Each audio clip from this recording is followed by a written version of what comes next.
एक संत हुए, उसने वैराग पर कोई किताब लिखा था। मतलब वैरागी जीवन अच्छा होता है, त्याग में रहना चाहिए, कम खर्च करना चाहिए, ऐसा उपदेश होता है ना, मितव्यता।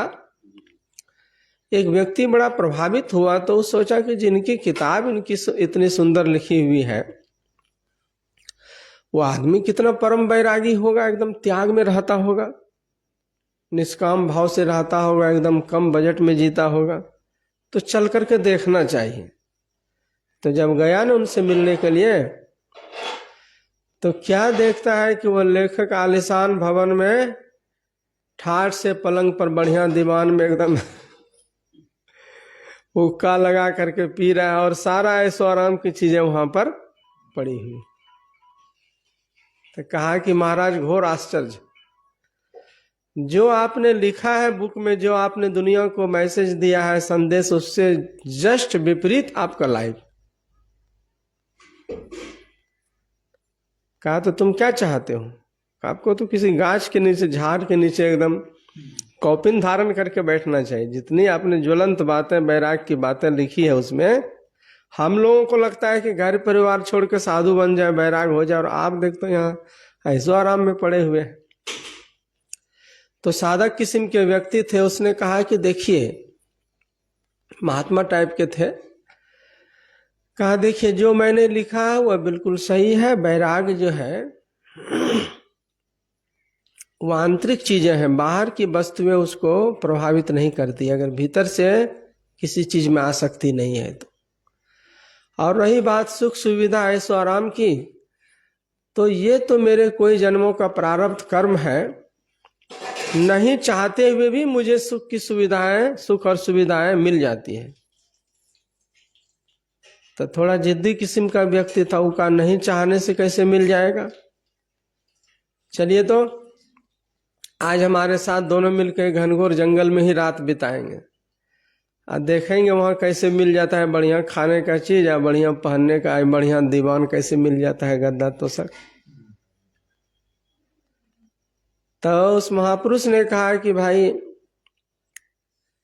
बात तो तुम अटपटी कर रहे हो, लेकिन तुम्हारे जिद के आगे हम ये भी करके मैं दिखा देता हूँ। अगर तुम कहते हो जंगल में जाने के लिए, अगर वहां मुझे प्रारब्ध में लिखा होगा रात का खाना बढ़िया जो यहाँ खाते थे 36 प्रकार का भोजन, अगर मेरे प्रारब्ध में होगा तो जंगल में भी वो प्रकट हो जाएगा, उपलब्ध हो जाएगा। वो कहीं हो ही नहीं सकता है, यहाँ आप व्यवस्था की है इसीलिए आपको मिल रहा है, जंगल में कौन देगा। कहा तो क्या कहते हो? कहा कुछ नहीं, एक रात आप हमारे साथ चलिए, वहीं जंगल में रुकना है, हम देखना चाहते हैं कि सही में प्रारब्ध बलवान होता है कि जो आप बोल रहे हैं वही बात सही है। कहा चलो। उसके जिद के आगे गया। तो जाते जाते दोपहर हो गई, रात्रि तो अभी विश्राम आना बाकी था और विश्राम करना। दोपहर में महात्मा जी को बैठाया जंगल में, कहा कि आप बैठिए यहाँ पर चुपचाप, कहीं हिलिए डुलिएगा नहीं, हम जा रहे हैं नजदीक गांव में, कुछ भिक्षा मांग करके लाएंगे, और यहीं आज जो भी रूखी सूखी है दोनों गुरु चेला मिल करके यहीं खाएंगे, और आप किसी को खबर भी नहीं करिएगा भूल से, चुपचाप यहाँ पर पड़े रहिएगा। कहा ठीक है भाई, नहीं विश्वास होता है तो बांध दो हमको। जब तुम्हारे फेर में पड़ ही गया तो वो बैठा है, और वो गया भिक्षा मांगने के लिए। तभी क्या हुआ कि दूसरे ही क्षण में एक बहुत अमीर आदमी उसी जंगल के रास्ते से न जाने कहां से जा रहा था, जो महात्मा जी को मिल गया। तो गुरु के समान थे। कहा कि महाराज जी यहाँ कैसे आ गए आप जंगल में, घनघोर जंगल में, वो भी अकेले बैठे हुए हैं। कहा वो जिद्दी चेला के फेर में पड़ गए। वो कहता है कि यहीं आपको रहना है, और देखते हैं कि प्रारब्ध में आपको कैसे सब कुछ भेज देता है।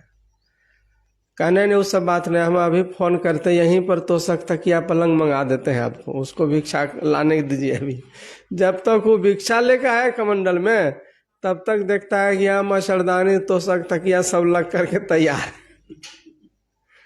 कैसे कैसे हो गया इतना कम समय में? कहा कैसे हो गया तुमने सोचो। अगर हमको इस टाइम में वही चीज लिखा है तो कहीं रहेंगे तो वही मिल जाएगा, और नहीं लिखा है तो राजमहल में भी सूखी रोटी खाने को लिखा है तो वही हमको मिलेगा। प्रारब्ध जो है ना बड़ा बलवान होता है। तो इसीलिए संत महापुरुष कहते हैं कि संत जो होते हैं इन सब चीजों में के बीच रहते हुए निर्लिप्त भाव से रहते हैं, दुख की भी परवाह नहीं करते हैं, सुख की भी परवाह नहीं करते हैं।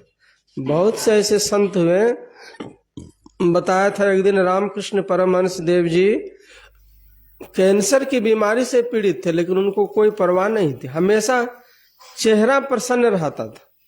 लोग उनको देख करके दुखी होते थे कि आपका कष्ट अब मुझे नहीं देखा जाता, लेकिन उनके चेहरे पर जरा भी मलिनता नहीं थी। इसीलिए उसने भगवान को पा लिया था और वो सब जान गया था जन्म मरण के रहस्य का कि अपने ही कर्मों का फल मेरे पास में आया हुआ है।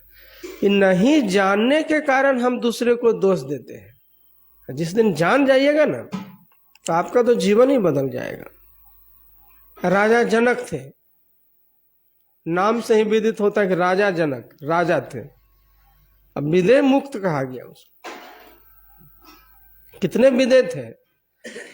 जब याज्ञवल्क्य मुनि उनको कथा सुनाते थे तो जब तक राजा जनक नहीं आते थे तो कथा आरंभ नहीं होती थी।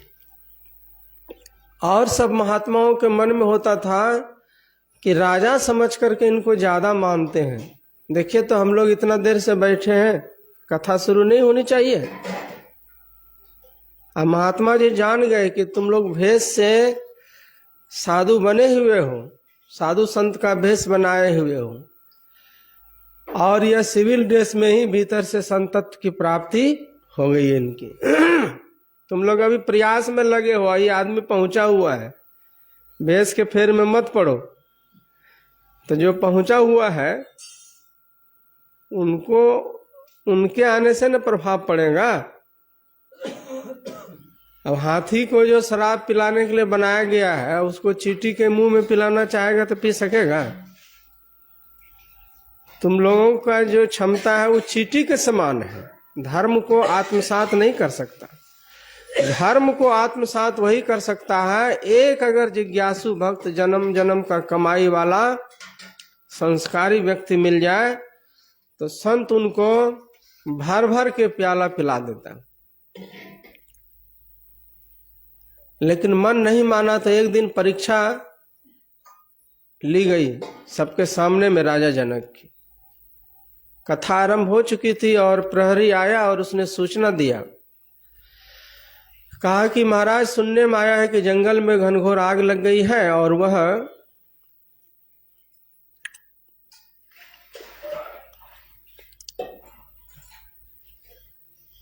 नदी के किनारे से उनकी लपट बढ़ते हुए राजमहल की ओर आ रही है, अग्नि की लपट। और जैसे महात्मा सब सुना न कि नदी किनारे में आग लगी है, वहीं कुटिया बना कर रहते थे झोपड़ी में, तो सुबह सुबह नहा धो कर आए, लंगोटी कपड़ा वस्त्र सब कुछ सूखने दिया था। बीचे कथा में उठ उठ करके भागने लगे सब। अब बाप रे, आग लग गई है, सूचना मिल ही गई, राज कर्मचारी तो झूठ बोलेंगे नहीं। तो कहीं हमारी लंगोटी और झोला कमंडल न उसमें जल जाए। दौड़ दौड़ के गया संभालने के लिए, फिर आकर के बैठा। दूसरा प्रहरी आया, कहा कि महाराज अग्नि की लपट जो है वह सभी जंगलों को पार करते हुए राजमहल में की ओर प्रवेश कर रही है। राजा जनक फिर भी नहीं हिल रहा, एकदम शांत चित होकर के बैठा हुआ। राजधानी में अग्नि प्रवेश कर गई और पुनः तीसरी सूचना आई कि अब तो वह राजमहल में भी प्रवेश कर गई। तो जब राजमहल की बात आई ना तो कुछ देर के लिए याज्ञवल्क्य मुनि मौन हो गए, कथा को विश्राम दिया कुछ क्षण के लिए, उसको सोचने का वक्त दिया कि जिसका राजमहल जल रहा है और राजा बैठ के सत्संग सुन रहा है। जब कथा रुक गई ना, उनकी आंखें बंद है, सब सुन रहा है, तब उन्होंने हाथ जोड़ करके कहा कि गुरुदेव चाहे दुनिया जल जाए, जंगल जल जाए, राजधानी जल जाए, राजमहल जल जाए,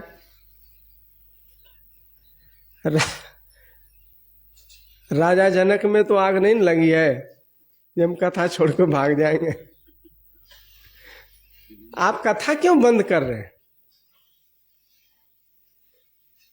मुझे उन अग्नि से कोई परवाह नहीं, मुझे छू नहीं सकता और मुझे कोई जला भी नहीं सकता। मेरे शरीर में भी आग लग जाएगा तो भी उससे बेहतर है आपकी कथा जो अमृत की वर्षा हो रही है। और तब महापुरुष ने कहा कि देखा वो अग्नि जो थी एक्चुअली वो माया की अग्नि थी, दिखाने के लिए अग्नि दिख रहा था, अग्नि कहीं लपट आई नहीं थी। तब महापुरुषों को समझाया, जो साधु वेश में जो कहा कि तुम लोगों की आदना 10-20 रुपए की लंगोटी जल रही तो भागा कथा छोड़ छोड़ करके, और जिसका सोना चांदी राजमहल जल गया और वो कथा से नहीं हिला। अब तुम ही बताओ कि इसके आने के बाद कथा शुरू करें कि तुम्हारे आने के बाद कथा शुरू करें।